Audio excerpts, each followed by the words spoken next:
தவிக தலைவர் விஜய் ஒருபோதும் முதலமைச்சராக முடியாது என மத்திய அமைச்சர் பியூஷ் கோயல் தெரிவித்துள்ளார். சென்னை மயிலாப்பூர் தொகுதியில் பாஜக சார்பில் தமிழிசை போட்டியிடுகிறார். இதையொட்டி சென்னை ராஜா அண்ணாமலைபுரத்தில் மயிலாப்பூர் தொகுதி வேட்பாளர் அறிமுக கூட்டம் நடைபெற்றது.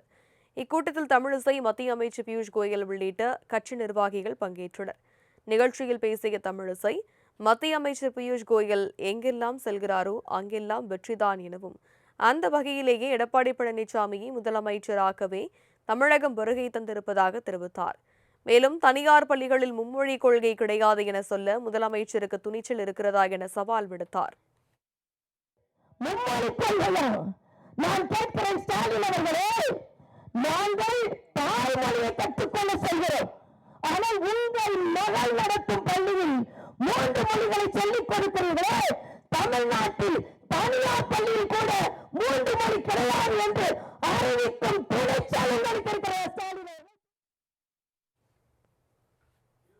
தொடர்ந்து பேசிய மத்திய அமைச்சர் பியூஷ் கோயல், உதயநிதி ஸ்டாலின் தான் தற்போது தமிழகத்தின் முதலமைச்சராக பார்க்கப்படுவதாகவும், அவர் மக்களின் உணர்வுகளுக்கு மதிப்பளிப்பார் என தான் நினைக்கவில்லை எனவும் தெரிவித்தார். திரை நட்சத்திரமான ஜெயலலிதா முதல்வர் ஆனதற்கு 30 வருட உழைப்பு உள்ளது எனவும், ஆனால் விஜய் முதல்வராக முடியாது எனவும் கோயல் தெரிவித்தார். விஜய் திமுகவுடன் மறைமுக கூட்டணி வைத்துள்ளார் எனவும், விஜய் பிரிக்கும் ஓட்டுகள் திமுகவிற்கு சாதகமாக தான் போகும் என்றும் பியூஷ் கோயல் தெரிவித்தார். தவிக தலைவர் விஜய் ஒருபோதும் முதலமைச்சராக முடியாது என மத்திய அமைச்சர் பியூஷ் கோயல் தெரிவித்துள்ளார். சென்னை மயிலாப்பூர் தொகுதியில் பாஜக சார்பில் தமிழிசை போட்டியிடுகிறார். இதையொட்டி சென்னை ராஜா அண்ணாமலைபுரத்தில் மயிலாப்பூர் தொகுதி வேட்பாளர் அறிமுக கூட்டம் நடைபெற்றது. இக்கூட்டத்தில் தமிழிசை, மத்திய அமைச்சர் பியூஷ் கோயல் உள்ளிட்ட கட்சி நிர்வாகிகள் பங்கேற்றனர். நிகழ்ச்சியில் பேசிய தமிழிசை, மத்திய அமைச்சர் பியூஷ் கோயல் எங்கெல்லாம் செல்கிறாரோ அங்கெல்லாம் வெற்றிதான் எனவும், அந்த வகையிலேயே எடப்பாடி பழனிசாமியை முதலமைச்சராகவே தமிழகம் வருகை தந்திருப்பதாக தெரிவித்தார். மேலும் தனியார் பள்ளிகளில் மும்மொழி கொள்கை கிடையாது என சொல்ல முதலமைச்சருக்கு துணிச்சல் இருக்கிறதா என சவால் விடுத்தார்.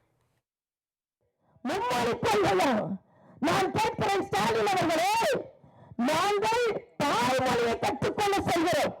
ஆனால் உங்கள் மகள் நடத்தும் பள்ளியில் 3 மொழிகளை சொல்லிக் கொடுக்கிறீர்களே, தமிழ்நாட்டில் தனியார் பள்ளியில் கூட 3 மொழி கிடையாது என்று அறிவிக்கும் துணைச்சாலை நடத்திருக்கிற ஸ்டாலின்.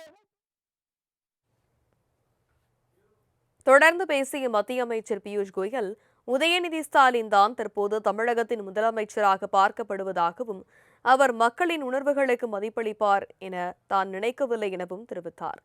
திரை நட்சத்திரமான ஜெயலலிதா முதல்வர் ஆனதற்கு 30 வருட உழைப்பு உள்ளது எனவும், ஆனால் விஜய் முதல்வராக முடியாது எனவும் கோயல் தெரிவித்தார். விஜய் திமுகவுடன் மறைமுக கூட்டணி வைத்துள்ளார் எனவும், விஜய் பிரிக்கும் ஓட்டுகள் திமுகவிற்கு சாதகமாக தான் போகும் என்றும் பியூஷ் கோயல் தெரிவித்தார்.